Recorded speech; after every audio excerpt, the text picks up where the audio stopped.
और मैं ये कहना चाह रहा हूं, मैंने ये सीखा है अपने पिताजी से और सीख सकते हैं इसको, ये केवल तुक्के की बात नहीं है, सीख सकते हैं।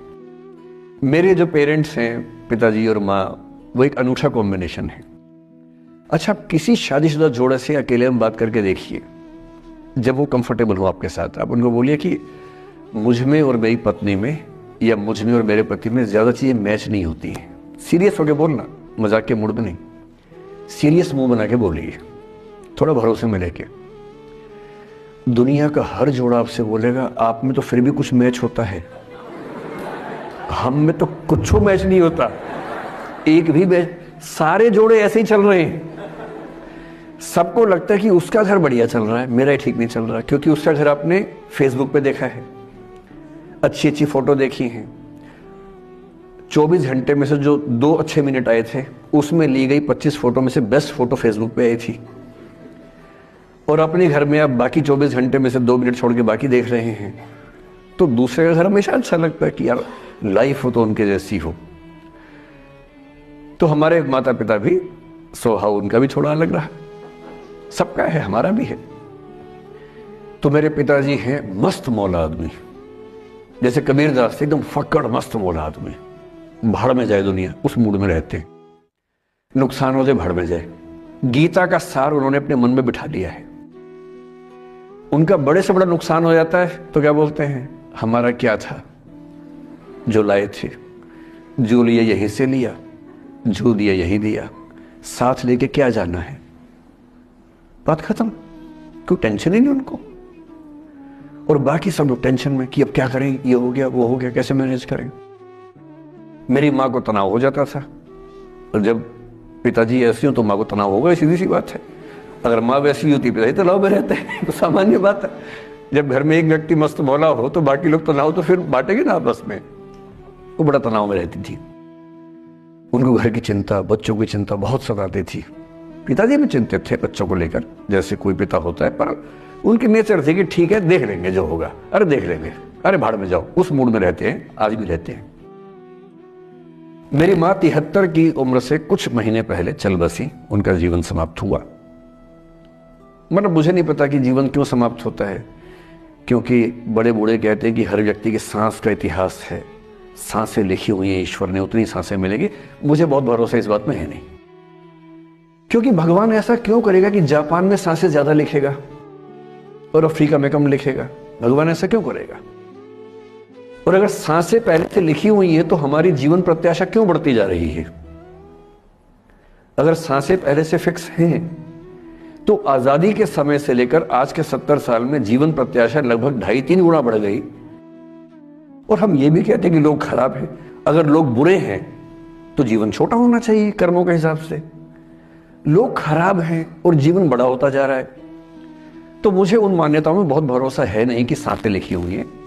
अगर सांसें लिखी होती तो मनुष्य की औसत आयु 25 साल से ऊपर नहीं होनी चाहिए थी, 25-30 मैक्सिमम। और हम 70-80 साल धूमधाम से जी रहे हैं, जिसका मतलब है कि यह भगवान से ज्यादा इंसान ने लिखा है, मेडिकल साइंस ने लिखा है, वैज्ञानिकों ने लिखा है। और मैं ऐसा व्यक्ति हूं, मैं बहुत धार्मिक व्यक्ति हूं नहीं, और मैं इसको छिपाता भी नहीं हूं। मैं बहुत छिप छिप के बहुत जी लिया। अब मैंने ठान लिया कि मैं जैसा हूं वैसा रहूंगा। ना मुझे किसी पार्टी से मतलब है, ना किसी विचारधारा से मतलब है। मैं विचार वाला आदमी हूं, धारा वाला नहीं हूं। जिसको धारा में बहना है बहे, हम तो अकेले चलेंगे, विचार के साथ चलेंगे। जो ठीक लगता है वो बोलेंगे और वैसे ही रहेंगे। हाँ, गलत बोलने से बचता हूं, किसी के बारे में गलत बोलना मुझे अच्छा नहीं लगता है, लेकिन जो सही लगता है वो तो बोलूंगा ना भाई।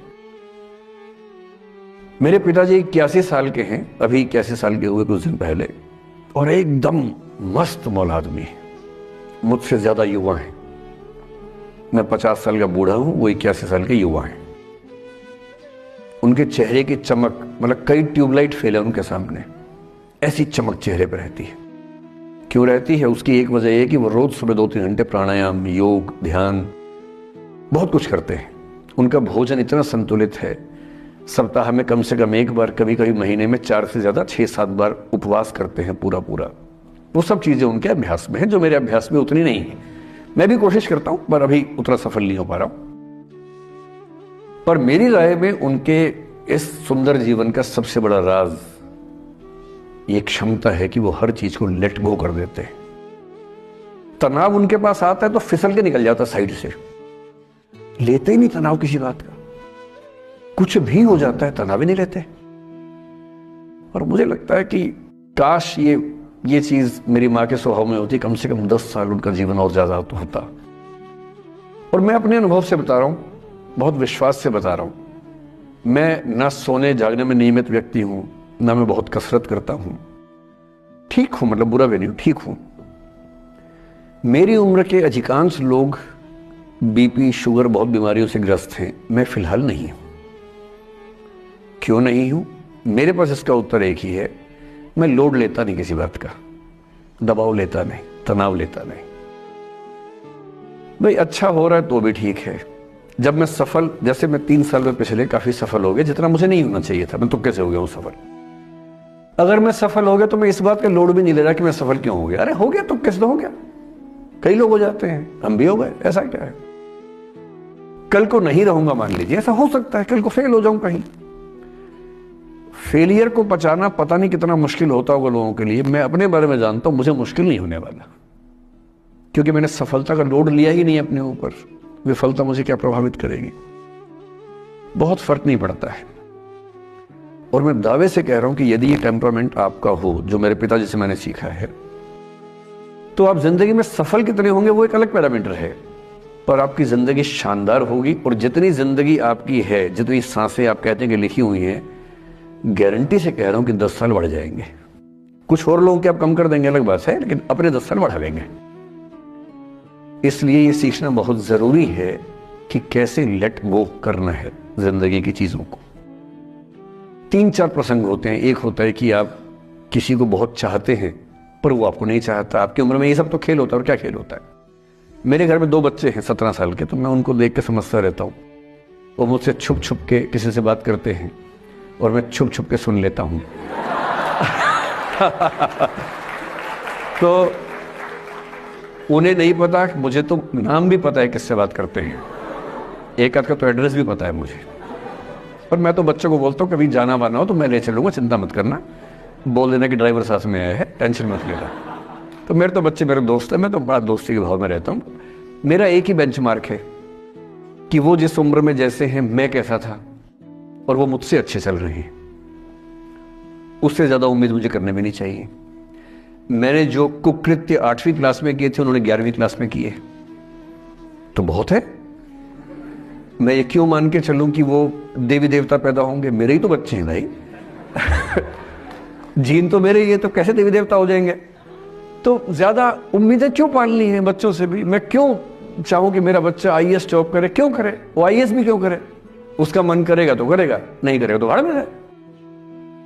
अगर वो कहेगा कि मुझे स्टार्टअप करना है, स्टार्टअप कर लो भाई। अगर वो कहेगा मुझे कुछ और नौकरी करनी है प्राइवेट सेक्टर में, तो वो कर लो। मैं क्यों ठेकेदार बनूं उसका भाई? मैं क्यों ये चाहूं कि वो मेरे रास्ते पर चले, मुझसे बेहतर बने? ये सब बेकार की बातें हैं।